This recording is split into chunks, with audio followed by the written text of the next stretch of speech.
তরুণ সরকারের থাকাটা বিচারিতা দেখছেন এবং পাশাপাশি আপনি বিভিন্ন স্ট্যাটাস এবং তার মধ্যে সমাজের বার্তা বলতে চাচ্ছেন বলে আমাদের কাছে মনে হয় যে দুজন উপদেষ্টা আপনার এই যে মেয়র পদের সাথে এই ধরনের বিষয়তে জড়িত থাকাটা একটা কালক্ষেপণ হচ্ছে এবং তাদের পদে থেকে দাবি করছে।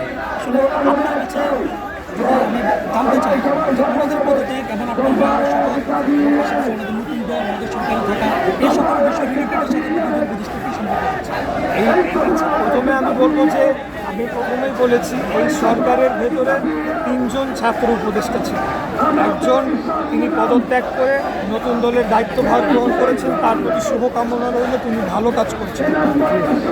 কিন্তু তার বাইরে আরও দুজন উপদেষ্টা রয়ে গিয়েছে।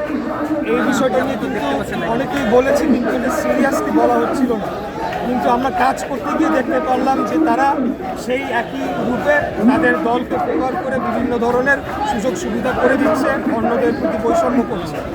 এখানে একজন উপদেষ্টা সরাসরি আমার এই বিষয়টার সাথে জড়িত, স্থানীয় সরকার উপদেষ্টা, কারণ তার এই স্থানীয় সরকার মন্ত্রণালয়ের এখন সর্বশেষ দায়িত্ব শপথ গ্রহণ অনুষ্ঠানটি সম্পন্ন করা। এখানে তাদের আইনি কোনো বিষয় আর ক্ল্যারিফিকেশনের কোনো কিছু নেই। আদালতের রায় হয়েছে, নির্বাচন কমিশনের 7 জন 8 জন ডিস্ট্রিক্ট জজ সাহেব ওনারা বসে ওনারা মতামত দিয়ে ফুল কমিশন গ্যাজেট করেছে। আইন মন্ত্রণালয়কে পাঠানো হয়েছিল। আইন মন্ত্রণালয় যে কথাটি বলেছে এখানেও তারা ভুলভাবে উপস্থাপন করেছে বলে আমি মনে করি, যে তাদের মতামত না নিয়েই পাঠানো হয়েছে এটা সত্য নয়। তাদের কাছে পাঠানো হয়েছিল, তারা মতামত দিতে বিলম্ব করছিল, কারণ মতামত দিলে তাদের আইনের আলোকে আমার পক্ষে দিতে হয়। কিন্তু আমার মনে হয় যে তাদের উপরে অন্য ছাত্র সংগঠনগুলোর চাপ ছিল, যার কারণে তারা মতামত আর দেয়ই নেই শেষ পর্যন্ত। পরে 10 দিনের যে সময়সীমা সেটি শেষ হওয়ার আগে কমিশন গেজেট প্রকাশ করেছে। এটা হলো গিয়ে আইন।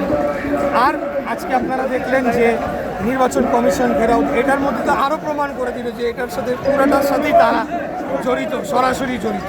এবং আমি কিছুই মানব না, আমি আইন মানব না, আদালত মানব না, কমিশন মানব না, সরকার মানব না, যখন যেটা মনে হবে। এইভাবে তো তাহলে আমরা গণতান্ত্রিক যে লড়াই শুরু করে আমরা এই আন্দোলন একসাথে করেছি, সেই লক্ষ্যে আমরা পৌঁছাতে পারবো না। তো অবশ্যই এটা সবগুলোর সাথে একটার সাথে একটা মিল রয়েছে। তবে আমি আপনাকে স্পেসিফিক্যালি ভেঙে বলে দিলাম।